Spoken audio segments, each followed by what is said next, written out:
Baik, bertemu kembali di mata kuliah morfologi, dan pada topik kajian kali ini kita akan membahas tentang kata dan bagian-bagiannya.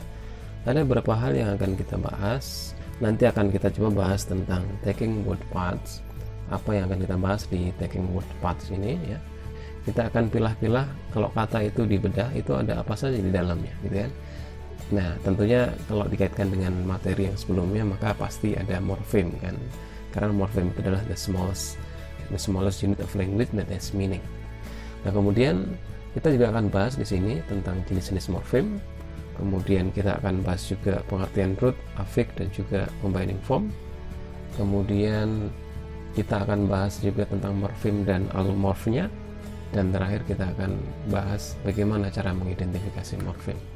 Baik, sekarang kita akan bahas yang pertama, kata. Kata itu kalau dibedah terdiri dari unsur-unsur yang lebih kecil yang disebut dengan morfem, the smallest unit of language that has meaning.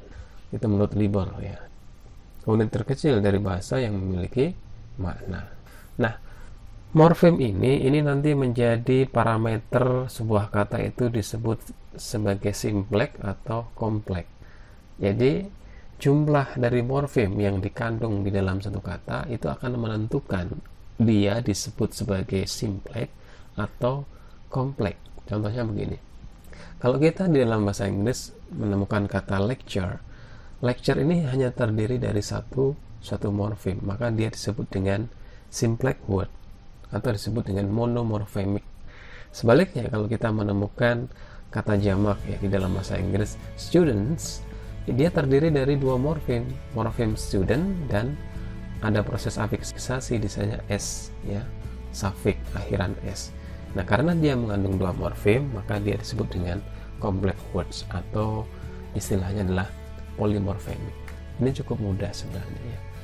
Nah, kemudian khusus untuk complex word itu ada dua jenis ya complex word. Ada complex word yang mengandung single free root, dan ada juga complex word yang mengandung single bond root. Contohnya itu di sana sudah ada ya. Yang untuk single free root misalnya readable. Readable ini kan dua morfem ya, read dan juga able. Read di sana dia free root. Root itu adalah morfem yang tidak dapat dianalisis menjadi bagian yang lebih kecil lagi. Di sana read itu kan nggak bisa dianalisis lagi ya. Readable dengan demikian itu dia adalah free root. Karena read juga dia free, bisa berdiri sendiri gitu ya. Kemudian hearing juga sama. Hear itu free root, bisa berdiri sendiri gitu ya. Nah, kemudian yang single bond base contohnya apa? Magnify, dermatitis, pathology. Nah, yang diwarnai merah itu semuanya adalah dia bond base-nya ya. Magen itu adalah bond base. Bond base itulah morfem yang tidak dapat berdiri sendiri sebagai kata, tapi dia bukan merupakan prefix dan juga bukan merupakan suffix. Magen itu kan bukan prefix. Kemudian patologi dia juga bukan prefix. Psikopat, patnya itu dia bukan suffix gitu ya. Nah, yang semacam itu dia disebut dengan bond base. Morfem yang tidak dapat berdiri sendiri sebagai kata, tetapi bukan merupakan prefix dan juga bukan merupakan suffix. Jadi jelas ya. Jadi complex word ada yang single, ada yang mengandung single free root, ada yang mengandung single bond base. Nah, masalahnya nanti perlu dipahami kembali ya, apa itu root, apa itu base, tapi nanti di dalam slide berikutnya akan kita bahas ya. Sekarang kita akan diskusikan tentang jenis-jenis morfem ya. Jenis morfem itu banyak sekali dikemukakan oleh para ahli ya. Tapi di sini saya hanya akan menyampaikan klasifikasi atau pembagian morfem yang utama. Berdasarkan bisa tidaknya sebuah morfem itu berdiri sendiri, maka morfem itu dibagi menjadi dua ya secara umum. Ada yang free, ada yang bound. Ada yang morfem bebas dan juga ada yang morfem terikat. Yang morfem bebas itu adalah morfem yang bisa berdiri sendiri, sedangkan morfem terikat itulah morfem yang tidak dapat berdiri sendiri. Contohnya mudah saja, misalnya di dalam bahasa Inggris kita menemukan kata helpful. Help itu helpful itu terdiri dari dua morfem ya. Help ditambah full. Helpnya itu dia bisa berdiri sendiri, maka dia disebut free morfem. Sedangkan full dia tidak bisa berdiri sendiri, maka dia disebut bond morfem. Ya cukup mudah ya. Kemudian masih di bagian itu, yang bond morfem itu bisa berupa afik dan juga bisa berupa base, bisa berupa afiksasi. Afiksasi itu nanti jenisnya banyak ya. Kalau yang di depan itu disebut prefix, kalau yang di belakang disebut suffix gitu ya. Nanti ada lagi infix, sisipan, ada lagi circumfix, itu di depan dan di belakang gitu ya. Dan juga ada jenis-jenis lain dari afiksasi ya. Baik, selanjutnya di sini kita akan bahas tentang jenis-jenis morfem ya. Banyak sekali jenis-jenis morfem yang dikemukakan oleh para ahli di bidang morfologi, tapi di sini saya hanya akan menyampaikan klasifikasi morfem yang utama ya. Klasifikasi morfem yang utama ini didasarkan pada bisa tidaknya morfem itu berdiri sendiri ya. Jadi dibagi dua, ada free dan juga ada bound. Free itu adalah morfem yang bebas, artinya dia bisa berdiri sendiri, sedangkan bound itu adalah morfem yang terikat, dia tidak bisa berdiri sendiri. Nah, kita ambil contoh yang sederhana di dalam bahasa Inggris, kata helpful. Helpful itu merupakan kata yang terdiri dari dua morfem, help ditambah full. Nah, help itu dapat berdiri sendiri di dalam kata helpful itu, sehingga dia disebut dengan free morfem. Sedangkan full dia adalah morfem yang tidak dapat berdiri sendiri, oleh karenanya dia disebut dengan morfem yang terikat. Jadi ini cukup sederhana. Nah, selanjutnya untuk morfem yang terikat itu dapat berupa afiksasi dan juga bisa berupa base. Kalau afiksasi itu adalah imbuhan ya dalam bahasa Indonesia. Imbuhan itu bisa berupa prefix, jadi imbuhan yang di depan itu disebutnya prefix. Contoh dalam bahasa Inggris ada re, an, itu adalah prefix. Sedangkan yang di belakang itu disebut suffix, misalnya ness dan is. Nanti juga ada tipe-tipe yang lainnya untuk afiksasi ini ya. Ada yang di tengah, ada yang belakang dan tengah. Dan kemudian untuk base itu adalah morpheme that can stand alone as word but are not prefix or suffix. Tadi sudah dibahas gitu ya sebelumnya. Jadi dia merupakan morfem yang tidak dapat berdiri sendiri sebagai kata, tapi dia bukan merupakan prefix dan suffix ya. Misalnya contohnya di dalam kata pathology ya, pathology tadi ya, pet di sana itu dia adalah base gitu, tapi bone dia tidak dapat berdiri sendiri gitu ya. Tapi dia bukan merupakan prefix gitu ya.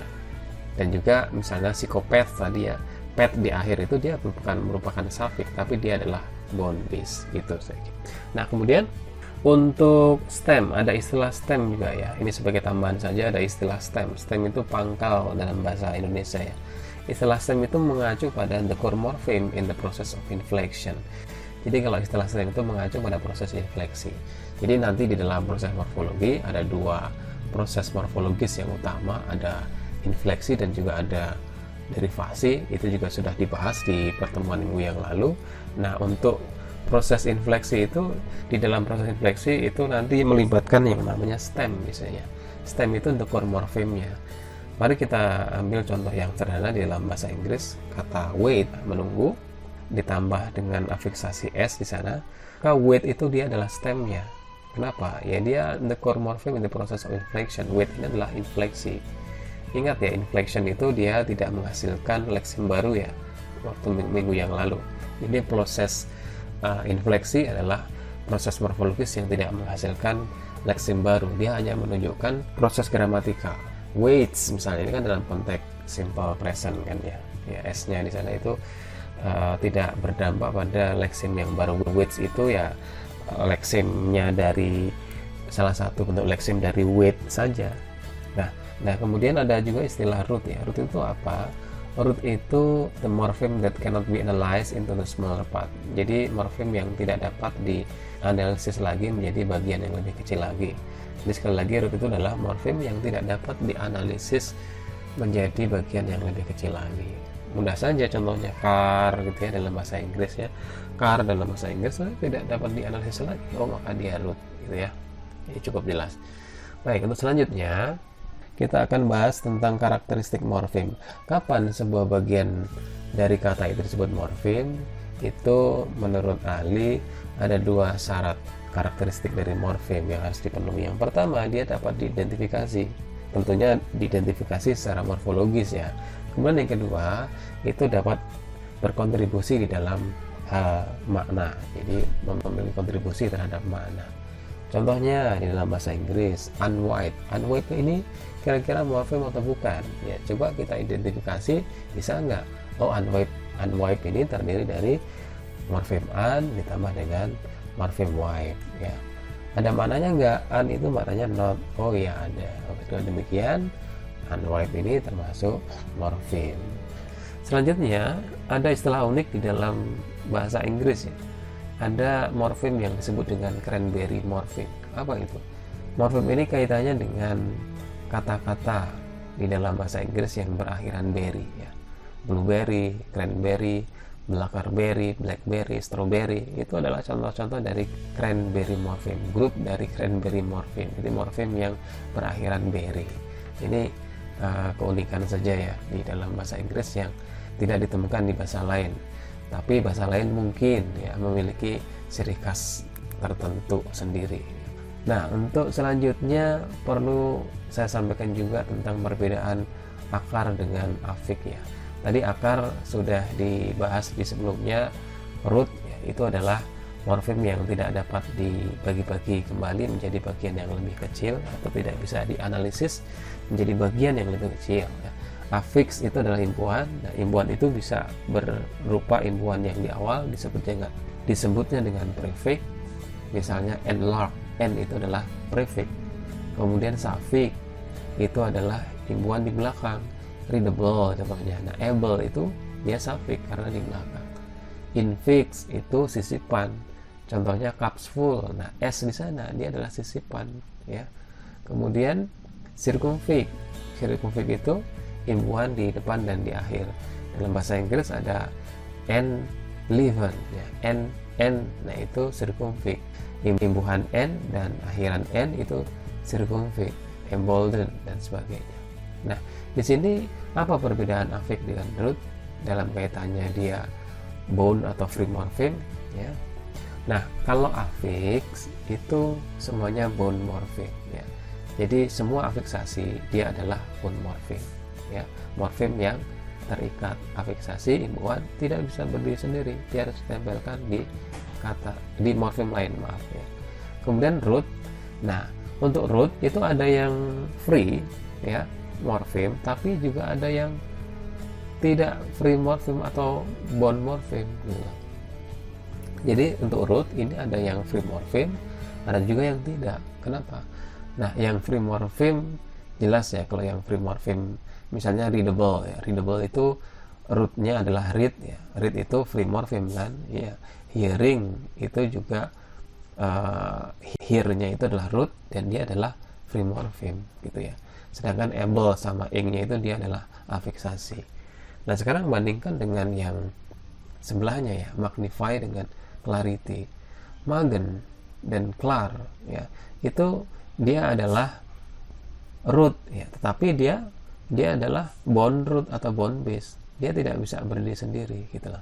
Dia magen dengan clar itu harus ditempelkan atau dikombinasikan dengan affix untuk membentuk satu kata secara utuh gitu ya. Magnify, clarity ya. Jadi jelas ya. Jadi kalau affix dia pasti bone morpheme, tapi kalau root itu ada yang free, ada yang bone gitu maksudnya. Selanjutnya kita akan bahas juga tentang compound dan combining form ya. Combining form, apa bedanya antara compound dan combining form? Compound itu kata gabungan ya, itu word that contain more than one root atau two roots ya. Jadi kata yang terdiri dari lebih dari satu root. Contohnya apa dalam bahasa Inggris? Book ditambah case itu kan masing-masing itu root ya. Book ditambah case menjadi bookcase. Motor menjadi bike, motorbike ya. Ingat root tadi morfem yang tidak dapat dianalisis menjadi bagian yang lebih kecil lagi. Book ya udah selesai di situ, nggak bisa dianalisis lagi. Case juga tidak bisa dianalisis lagi. Dan duanya adalah root, dua-duanya digabungkan menjadi bookcase. Itu adalah compound dan sebagainya. Sekarang combining form. Nah, kalau combining form itu dia terdiri dari two bound roots. Contohnya ini electrolysis. Electrolysis itu elektro itu dia bone root akar yang tidak bisa berdiri sendiri. Lysis juga sama, akar yang tidak bisa berdiri sendiri gitu ya. Jadi lysis, copy, kosem, derm itu dia bone root ya, tadi dibahas itu sebelumnya, dia bone root ya. Elektros, mikro, pachi, echino, dia juga bone root itu. Dua bone root digabungkan dia menjadi combining form ya. Elektrolysis ya, elektroskopi ya, mikroskopi dan seterusnya. Nah, tinggal di sini adalah kita harus mencermati di dalam bahasa Inggris ya, apa saja yang termasuk di dalam bone root itu perlu dibaca dan juga dihafalkan tentunya. Untuk selanjutnya kita akan bahas tentang morfem dan allomorphnya ya. Allomorph itu adalah the variation sound of the morpheme. Jadi variasi bunyi dari morfem itu allomorph. Dia masih morfem yang sama tetapi hanya berbeda di dalam pengucapannya kayak gitu. Misalnya gini, di dalam suffix ya, suffix itu berarti akhiran ya. Akhiran s dalam bahasa Inggris itu memiliki allomorph, memiliki 4 allomorph. Jadi suffix s di dalam bahasa Inggris itu memiliki 4 allomorph. Ada yang suffix s-nya itu diucapkan s ya, ada z, ada is, dan ada az ya. Penjelasannya bagaimana? The pronunciation atau pengucapannya itu didasarkan pada bunyi yang mendahului dari suffixnya, bunyi yang muncul sebelum suffixnya atau akhirannya. Seperti apa ketentuannya? Ketika bunyi yang mengawalinya itu adalah bunyi sibilan ya. Bunyi sibilan itu adalah sejenis bunyi hissing dan juga hushing ya.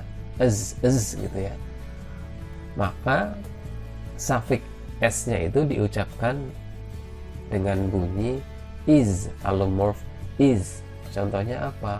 Horses gitu kan. Roses, basses, churches. Nah, itu ya. Nah, itu sekali lagi kalau bunyinya sibilan sebelum suffixnya maka diucapkannya sebagai allomorph is ya.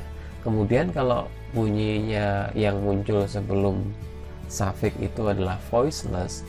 Voiceless itu adalah bunyi yang dihasilkan with no vibration of the vocal fold in the larynx.